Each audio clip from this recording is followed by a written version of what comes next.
Are you a volleyball enthusiast? Do you want to take your skills to the next level? Do you like our show? Support us? Join our Patreon community. You will not only help us create top-notch content, but above all, you will also unlock great benefits for yourself, such as personalized coaching or early access to our latest videos. Thank you to everyone who supports us.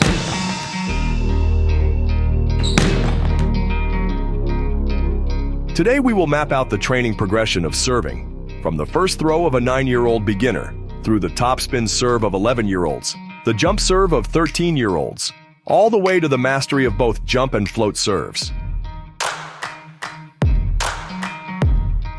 We introduce serving as early as U11 as soon as players master the basic spiking motion. They are already familiar with the key arm movement. We briefly cover underhand serving, but transition as quickly as possible to the standing topspin serve without a jump. The archer's stance remains a key element even for the overhand serve.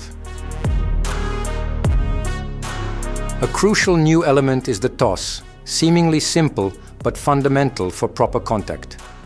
Players practice accuracy by aiming to land the toss on their shoulder or head. 10-year-old beginners toss with both hands to get used to bringing their arms overhead, which is essential for correct serving technique.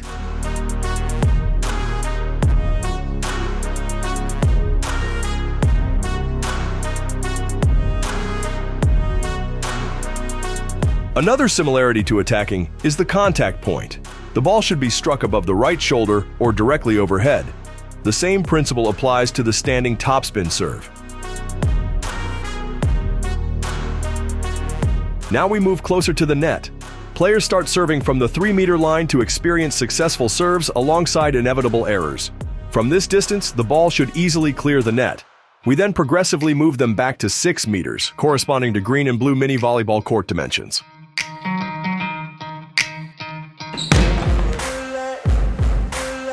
If the hitting technique is correct, we extend serving distance beyond 9 meters. However, young players often see jump serves in tournaments and naturally want to try them. At ages 12 to 13, especially among girls, players tend to start with the jump float serve, tossing the ball with both hands. However, we also prepare both boys and girls for the jump topspin serve with a one-handed toss, even though it is not yet widely used in women's volleyball. In both cases, wrist action is crucial.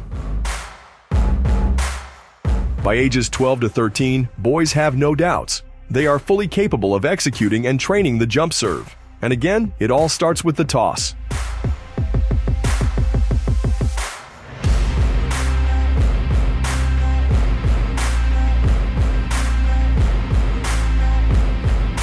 Right-handed players typically toss with their right hand while stepping forward with their left foot. Left-handed players do the opposite, tossing with their left hand while stepping with their right foot. However, some right-handers toss with their left hand and vice versa. While this can be tolerated, we teach the standard technique. Right-handers toss with their right hand, left-handers with their left hand.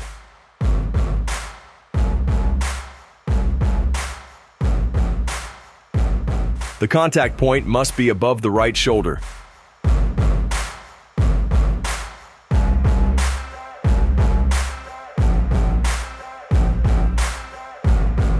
We start closer to the net and gradually move back. If the technique fails, we return to the previous stage. This is not just about the jump topspin serve, but about ball control, which is why we repeatedly include lob and roll shots. The key focus here is timing: jump, arm movement, wrist snap. This is what truly matters at this stage. The approach resembles an attack. It must be fast and dynamic. The takeoff should be forward, and when combined with a powerful approach, the player lands deep into the court. Without a dynamic approach, the serve lacks power and effectiveness. At age 13, we train jump topspin serves with girls as well, even though they are not yet dominant in the women's game. After mastering the short jump topspin serve, players move on to the side spin serve, a widely used but technically demanding variation. At age 14, players start by practicing against a wall, developing precise wrist action for the side spin contact. Then they progress to jump serving on the court. The goal is to achieve mastery, as demonstrated by Czech national team player Lukáš Vašina.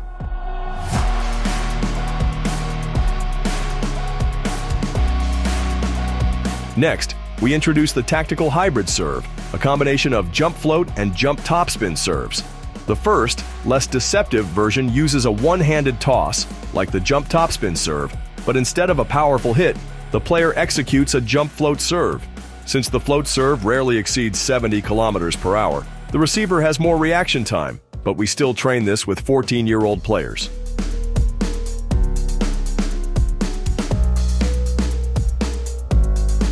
The more deceptive version of the hybrid serve starts with a two-handed toss, imitating a jump float serve, but is followed by a powerful topspin contact. Receivers expect a float serve, positioning closer to the net, which puts them at a disadvantage against a hard-driven serve.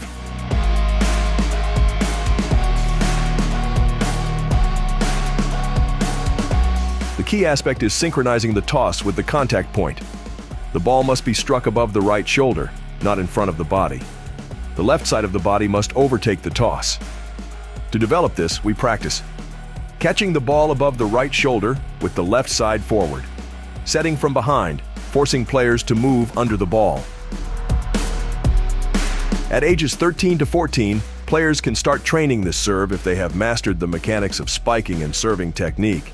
The key detail is the contact point. It must be above the right shoulder, not in front of the body. This is exactly what we do not want. Contact in front. We want this instead. We also introduce this technique with girls, where the hybrid serve may be more effective than the jump topspin serve. Finally, we see a masterful execution by Czech setter Bartuněk, demonstrating the tactical application of the jump topspin serve. The float serve has various executions, but the key aspects are contact and ball trajectory. Unlike jump topspin or hybrid serves, the float serve is struck in front of the body, as demonstrated by Brazilian player Flavio. The wrist remains firm to prevent ball rotation. The ball follows a straight flight path. The toss can be one-handed, with a two-step approach,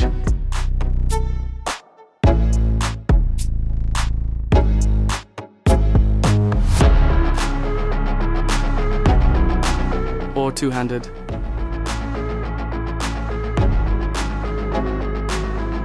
The approach varies in intensity. Some players use a short approach, while others, like Slovenia's Kozamernik and Japan's Yamauchi, use a highly dynamic approach. However, the float serve is predominantly used in women's volleyball. There are additional variations, serving from farther behind the baseline, causing the ball to slow down mid-flight and create an unpredictable trajectory. Using a one-foot takeoff, generating a unique trajectory.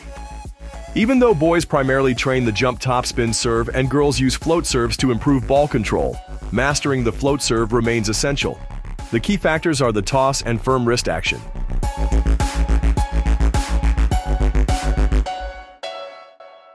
And what's next? Blocking. Starting from the fundamentals for 9-year-olds, progressing to the first real blocks at age 14, and culminating in elite-level blocking techniques.